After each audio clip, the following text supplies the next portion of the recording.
columnas son definidas como estabilidad. Los templos modernos, todos los templos de todas las épocas, tienden a representar ese concepto social que refleja la función más importante de la religión para ordenar la sociedad. Y aquí también están representadas. Entonces, podemos ver una columna a cada lado de la puerta. La columna que aquí vemos a la derecha y la de la izquierda. Podéis apreciar sutilmente, que se ve mejor en la foto que personalmente, ya que la perspectiva cambia un poco las cosas, que no son iguales. Estas dos columnas tienen pequeñas diferencias.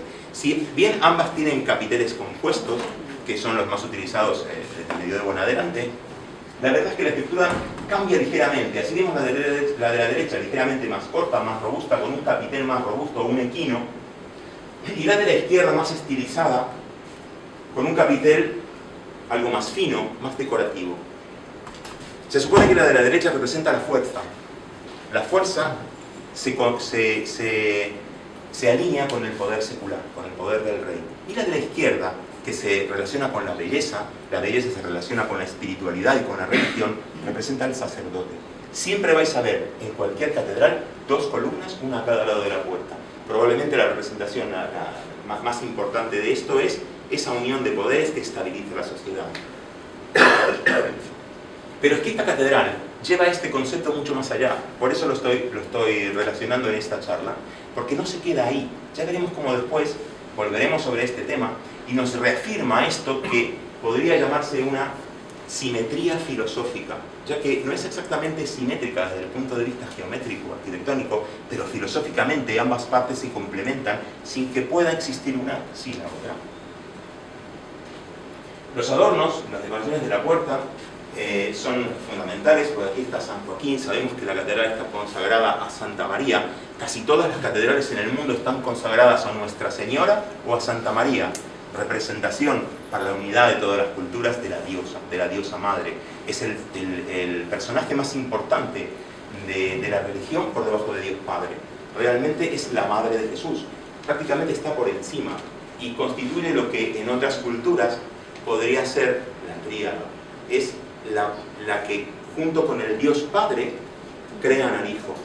Entonces es el personaje más importante, está vinculado con un número muy alto. Son 13 los números que llevan simbolismo cabalístico dentro de la estructura religiosa y ella lleva el 12, porque está muy cerca del 13.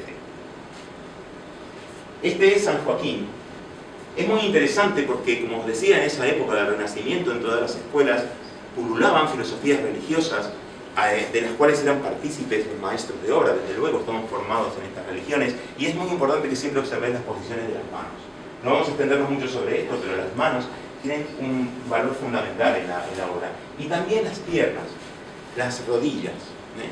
Vais a ver, sobre todo si recorréis la Toscana, con las obras de arte de Leonardo, de las de Miguel Ángel y demás, y de todas las escuelas de la época, cómo dan importancia a la posición de las rodillas.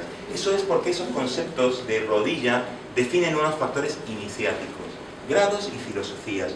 Y vais a ver que muchos de estos personajes tienen la rodilla extrañamente puesta en una posición. Ahora todavía parece que, bueno, no llama tanto la atención, pero veréis otros que llaman más la atención. Pero fijaros en la rodilla de este hombre.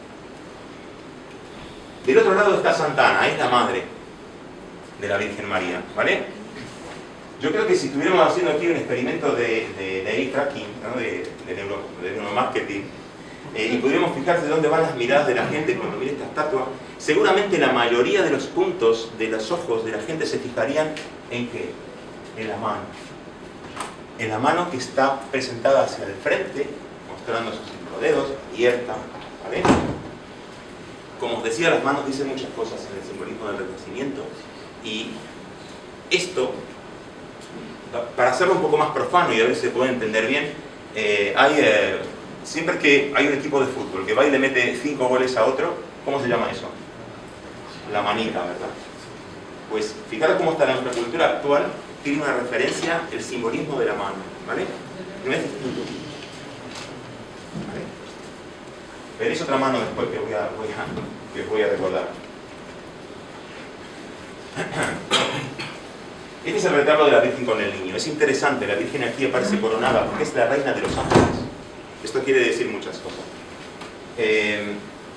Y en este contexto, bueno, no puedo extenderme mucho más porque no tengo tiempo, pero es interesante que está flanqueada por dos arcángeles muy importantes. San Miguel es el príncipe de las huestes, de aquella guerra de los ángeles en donde se peleaban los ángeles de estas huestes con las de Lucifer. En aquella en la que Lucifer acaba cayendo y se convierte en el resentido que deambula por el mundo convertido en Satanás. ¿Por qué? Porque se pierde, porque pierde el control. Y este es el que lidera las tropas, digamos, las huestes de los ángeles. Está ahí sujetando ese dragón con un hocico de caballo, es un animal complejo. Pero no lo mata, solo lo sujeta y está en equilibrio. Y lleva en su mano un escudo redondo con la inscripción USD, Cui sequit Deus. ¿Quién sino Dios? Eso es un símbolo fundamental, no puedo entenderme, pero esto es algo que tenéis que buscar. El otro es el arcángel Gabriel, que es un anunciador. Él anuncia a María que va a tener al Hijo de Dios y también anuncia a Mahoma que tiene que tener una nueva forma social. Es el que anuncia lo que hay que anunciar. Fijaros qué interesante este símbolo. Cuando uno contacta o piensa en la Iglesia Católica, en el cura y en la misa y demás, uno piensa que uno va a ser juzgado todo el tiempo. Parece que en la creencia popular y en el exoterismo, la filosofía católica es muy de juzgar, juzgamos todo, ¿vale? Pero fijaros, por eso me interesa leer más los muros de la Iglesia que las palabras de la gente que nos comunica, porque allí ellos expresan lo que realmente va a quedar para la historia. Y fijaros cuál es el símbolo de la justicia, que es lo que lleva ese angelito en la mano. Es un espejo. Es un espejo que mira hacia aquel que va a juzgar. Júzgate a ti mismo. Si es que parece que a veces, leyendo muros de iglesias católicas, estuviéramos hablando de alguna filosofía de Oriente o algo así, pero es que el símbolo de la justicia es un espejo. Es el que lleva el ángel de la justicia. El otro angelito, desde luego, lleva las puertas del cielo, porque María va hacia ahí, con la ascensión de María él asciende. Y las puertas del cielo es algo interesante, además que llevan dos columnas, una a cada lado, tienen 7 escalones, ¿vale? Es un símbolo muy interesante dentro de las filosofías iniciáticas. El número 7 es fundamental y para subir al cielo hay que recorrer 7 escalones, como los 7 cielos, los 7 infiernos, ¿no? Y Dios eterno, el Padre eterno, Dios Padre. Es muy curioso, cuando uno lo ve y lo piensa desde otro punto de vista, digamos, analizándolo, es que Él es el que crea el verbo. Pero ¿alguna vez alguien ha visto a Dios Padre actuando, haciendo algo, peleándose con el diablo, haciendo cualquier cosa? No. Él siempre observa, mira, aprende. Es un observador. Siempre está observando. Él observa todo desde arriba. Lo absorbe, lo observa. Y está también San Rafael. San Rafael es un ángel que es un ángel de la medicina dentro de los ángeles. Y va ahí con Tobías, es una historia que me gustaría contar, no tengo el tiempo. Lo único que puedo deciros es que ese pescadito que lleva Tobías abajo del brazo, pescado, un elemento de agua, la vida que se genera en el agua. Fijaros qué interesante que todo siempre acaba relacionado con algún contexto que después veremos. Le sirvió a Tobías cuando fue a por su mujer Sara para espantar a un demonio muy particular, Asmodeus. Asmodeus se va, desaparece cuando queman las vísceras de un pez, las asan en un alimento caliente y eso espanta a los demonios. Son historias de la Biblia, no son... el ángel de la guarda que está mostrando al niño dónde está la dirección del cielo. Es interesante porque fijaros, ya que hablábamos de rodillas, como que muestra, que enseña bien las rodillas, la pierna está estirada. La pierna de este angelito no está flexionada, la rodilla está en su sitio y la pierna está estirada, la enseña pero no la tiene flexionada. Y hay quien dice que esto es tal vez porque los ángeles no tendrán algo. San Patricio, pocos saben que San Patricio es el patrono de Murcia, ¿vale? Es el patrono de Murcia porque cuando se liberó el reino musulmán, había una gran partida una compañía de irlandeses que le rezaron a su patrono para que las liberase y entonces, bueno, parece que les cumplió el deseo, pero es que por eso, y para aclarar bien, supongo yo, porque está bien claro que la filosofía dependiente de San Patricio no es precisamente la misma que la del cardenal de Luga, por así decirlo, del cabildo, es que San Patricio no está aquí representado con sus símbolos tradicionales, que son una cruz patriarcal, parecida a la de Caravaca, y una serpiente bajo los pies, sino que se lo representa con un libro cerrado, vete a tú a investigar, y con una corona del reino. Porque por la cual queda claro que la razón por la cual lo reconocen es por haber liberado el reino de Murcia. Bueno, esto es un abad de origen murciano que muere mártir en Bolonia, fue obispo de ahí, pero es interesante que la cruz que lleva son troncos reales, o sea, están representados como vivas. Esta es la cruz de Caravaca, en la parte más alta del conjunto, tiene su simbología, pero bueno, es bastante larga. Y interesante porque a los lados hay una representación de dos de las virtudes cardinales. La justicia. Las virtudes cardinales, a diferencia de las teologales, hay unas virtudes teologales. Las virtudes teologales son aquellas que se refieren directamente a Dios, ¿vale? Van hablando y dirigiéndose a Dios. Pero las cardinales, nos dice Aristóteles, son aquellas que van más allá del concepto de Dios, sino a toda su creación, a la humanidad entera. Son de mayor estatura, más importantes todavía para Aristóteles. Sabemos que la filosofía cristiana es aristotélica, y por eso está ubicada en una parte superior de la iglesia. Después veremos que las teologales están más abajo y que son más específicas. Fijaros en este, bueno, ella lleva una espada y una balanza, no hablaremos ahora de los significados ocultos de esto, pero sí que en el contexto, fijaros todo el contexto, porque después volveré a este tema al final de la otra charla y vais a ver algo importante, porque recordad que estas son las virtudes que unen a la sociedad. Y esta es la otra, la prudencia. Es la segunda vez que aparece el espejo dentro del pontificio de la catedral. La prudencia lleva un espejo en la mano izquierda y en la mano derecha lleva una serpiente. La explicación exotérica de todo esto, la que nos dan así para calmar, es que se basa en un pasaje del Evangelio de Mateo, en donde Jesús, al mandar a los apóstoles, que les dice que los mandará entre lobos, les dice ser prudentes como serpientes. Bastante interesante, romántico, pero la serpiente resulta que tiene un simbolismo mucho más antiguo, siempre respetado, que tiene que ver con la transmisión del conocimiento. Por sus condiciones, es la que lleva el conocimiento de la madre tierra, y tanto era así que fue la que le dio la manzana a Adán, ¿vale? Porque el simbolismo pues está todo relacionado. La serpiente como transmisora del conocimiento, sumada al espejo, porque la propuesta de la prudencia es aquella filosofía también aristotélica, después exacerbada por las escuelas kantianas y hegelianas, del autoconocimiento, que como ellos dicen es el más interesante de todos los estudios humanos.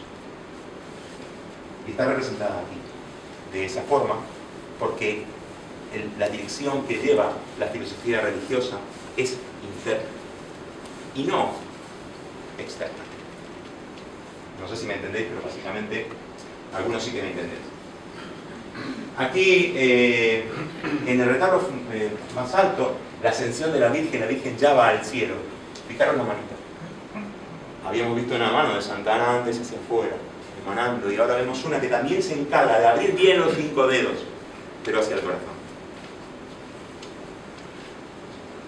Y esto, bueno, lo rescaté porque me pareció muy interesante. Es un angelito que está decorando la parte alta del pontificio. Fijaros qué interesante que ese angelito lleva un gorro frigio, coronado, o sea, decorado con una corona de laureles y de rosas. El gorro frigio era un símbolo muy interesante de una religión coexistente con el cristianismo en Europa en la época de Constantino, desde el IV a.C. hasta el IV después de Cristo, que se llamaba mitraísmo, cuyo símbolo era un gorro frigio.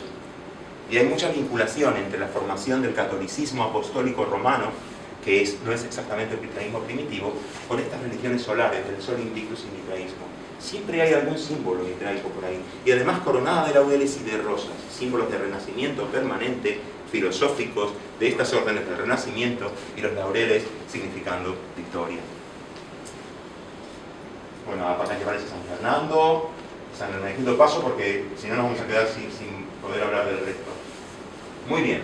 Os decía antes que las dos columnas probablemente estarían emulando la filosofía del templo de Salomón y estaban expresando de un lado el poder político, del otro lado el poder sacerdotal en perfecto equilibrio y simetría. ¿Vale? Fijaros cómo en esta catedral esa idea se nos va reafirmando, porque si seguimos el lado de la columna, que era la de la fuerza, la del poder político, más allá, lo que aparece es la puerta del consejo. Esta puerta es por donde entraba el consejo de la ciudad, el poder político, a los eventos de la iglesia. La puerta está perseguida por San José, que no era un sacerdote, era un gentil, él es el padre adoptivo de María, pero en ningún momento entra dentro de las esferas sacerdotales de la iglesia, ¿vale? Lo vemos vestido de gentil, sus piernitas están bien colocadas y tiene al niño en brazos, que es su función. Y está liderando la puerta del consejo, es un gentil que lidera esta puerta de la gente de la política que entra, o del gobierno que entra al templo. Bueno, aquí están las virtudes teologales que os decía. Fijaros qué interesante que las virtudes teologales que aparecen sobre la puerta del consejo son aquellas más vinculadas a lo que está al alcance del pueblo, ¿vale? Una es la oración y la otra es la caridad. Cosas que se le proponen a la gente, que todo el mundo puede hacer. Después veremos que las otras son un poco más de la índole sacerdotal, pero estas están sobre la puerta del consejo. Es interesante que veáis que me ha llamado mucho la atención, más que a mí, uno de mis amigos aquí presente, que detrás de de virtudes teologales hay una pirámide coronada con una esfera. Y la otra, del otro lado, como no podía ser de otra manera, es la puerta del cabildo. Si está del lado de la columna sacerdotal, aparece la puerta por la que entra el obispo. Es la puerta de los sacerdotes, ¿vale? Y desde luego está coronada por Juan el Bautista, que es sin dudas el primer sacerdote del cristianismo. Fijaros la rodilla. Este sí que estaba iniciado, y este sí que era un sacerdote. Fijaros por dónde pone la rodilla. Parece que te la estuviera enseñando. Me hace acordar a la estatua de Miguel Ángel, del Moisés, que está en San Pietro in Vincoli. Está ya exagerada, para que la veáis, ¿no? Claro, lógicamente, a los pies, el escudo del cardenal de Luga, como no podía ser de otra manera. Y las virtudes teologales que lo coronan, que lo acompañan, son la fe y la esperanza. Ahora vamos a ver. Son en realidad virtudes que están más al alcance del sacerdote. Él administra la fe. Es poco probable que el profano, que el gentil, pueda manejar su fe sin el sacerdote. Y están del lado de la puerta sacerdotal. Hay mucho para hablar de esta estatua, pero no lo vamos a hacer ahora, porque es por eso, porque no tenemos tiempo, pero es interesante escudriñar. Fíjate que siempre está la pirámide detrás, ¿vale? La otra es la esperanza. Interesante que la esperanza esté aferrada a un ancla. Sabéis que el ancla es la que, fija el navío, que está por el agua, a un punto en el fondo. Y lo que interesante que tiene es que como está unido a una cuerda, le deja cierta libertad de movimiento al navío, pero siempre en sentido circular. Solo puede moverse en círculo. Para los que no estéis muy con esta filosofía o con las filosofías, el círculo es el símbolo del universo inmanifiesto, del universo donde habita o donde se encuentra el trono de Dios. Bien, coronando el lado, o sea, más externo en la iglesia, ahora vamos a ver otras explicaciones, pero coronando el frontispicio, por el lado de la derecha de la columna que decíamos secular, hay un San Pablo, ¿vale?, vestido con ropas de gentil, o tal vez militares, portando espada, o sea, no en condición sacerdotal, de hecho no era sacerdote. Él es el que estructura la política de los gentiles del catolicismo, y está presentado de esa forma, con una espada, pero no con la espada con la que siempre se representa. Es habitual encontrar a San Pablo representado con una espada desenvainada, habitualmente apuntando hacia arriba o sobre una roca porque él murió decapitado. Sin embargo, se han cuidado bien de poner a San Pablo con una espada en la mano, envainada, en una actitud prácticamente militar, como alguien que estructura. Y fijaros la rodilla. Esas rodillas no son casuales. Del otro lado, simétricamente, está San Pedro, que es el primer papa, reconocido por la Iglesia. Es un sacerdote, de sus ropas sacerdotales. Lleva un libro cerrado. Interesante que lleve el dedo índice apuntando hacia abajo, que es otra cosa que analizar después. No os había dicho algo que si puedo volver antes de regresar aquí, porque es interesante. Fijaros que la fe, os he dicho que la posición de las manos es muy importante siempre en filosofías religiosas. Fijaros que la posición de la mano izquierda en la fe tiene un dedo índice extendido. y está cubriendo a San Juan. ¿Vale? Ese es un símbolo representativo de San Juan habitual.